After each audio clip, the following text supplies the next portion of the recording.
welcome back to another beer review. This is by Crux Fermentation Project out of Bend, Oregon. It is called Snow Cave. It's a Belgian style dark winter ale. Brief history about Crux.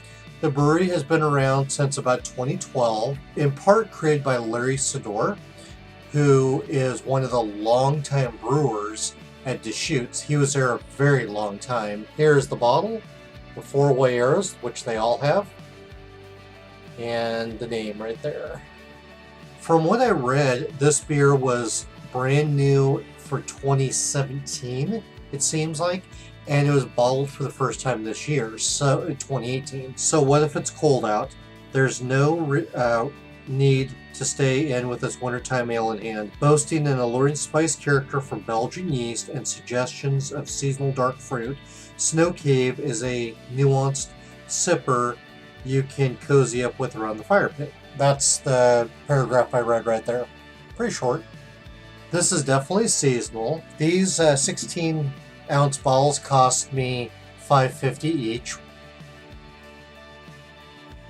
I don't know what the recipe is. I was unable to find any real details on it. It's a Belgian dark, but it's not a quad. It's more like a Duvel, but it's still a wintertime beer because it has spices in it. Generally, Belgian beers are very simple. They only have usually 2 or 3 malts in them. It's the Belgian signature yeast that really brings out the flavor. Dark Belgian beers should have some dark malts in them to give some dark fruit flavors and spices, which they admitted to. Sometimes pretty rich. Body style should be medium or full. It should not have any noticeable hop characteristic though. This is 8.0% alcohol and 20 IBUs.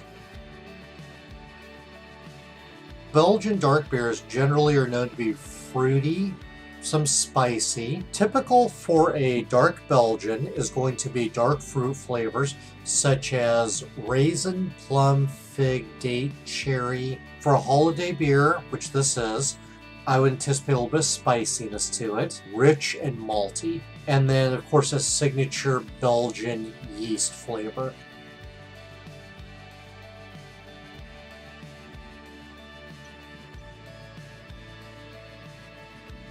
Light, maybe medium mahogany appearance. So you could call it a ruby, light brown, amber, copper. The head is very thin. It's pretty much non-existent now. Pretty clear. There's a little bit of haziness to it, but not much. Probably from a medium to lower flocculating yeast. I don't see any particles in suspension, any grain. I get some richness to it, a little bit of roast or toasted. Smells a little bit of spices in there. I can't tell you if that's a cinnamon or a nutmeg. Rich characteristic though from malt. Maybe a tiny bit of dark fruit in there. Makes me think of some rich holiday candies.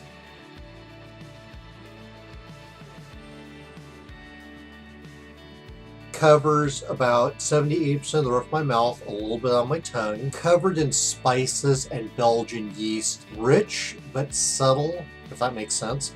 Dark fruits cover the back of the roof of my mouth over and over. Taste medium body, get closer to full.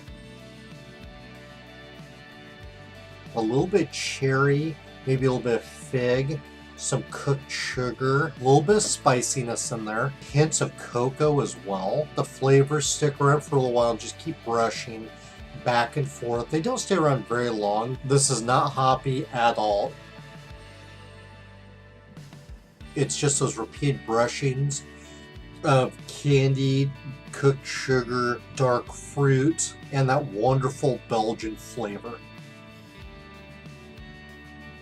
Perhaps a little bit of toffee and caramel notes in there. The sweetness is restrained but nice. There may be a little bit of breadiness in there. Maltiness in the backbone. No citrus. No tanginess. No earthy notes. The alcohol is not noticeable at all in here.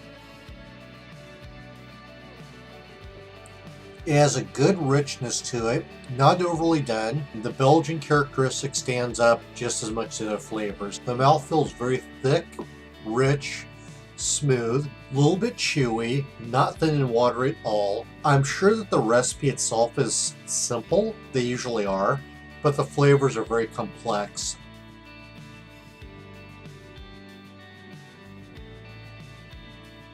Coats the entire top of my mouth, a little bit more is on my tongue. I immediately get hit with some sweet, dark fruit. It's making me think of cherries and plums primarily. There's still some caramel cooked sugars in there, sweet, malty fruit, but those kind of take a little bit of a backseat. The flavors taste a little more concentrated out of the bottle.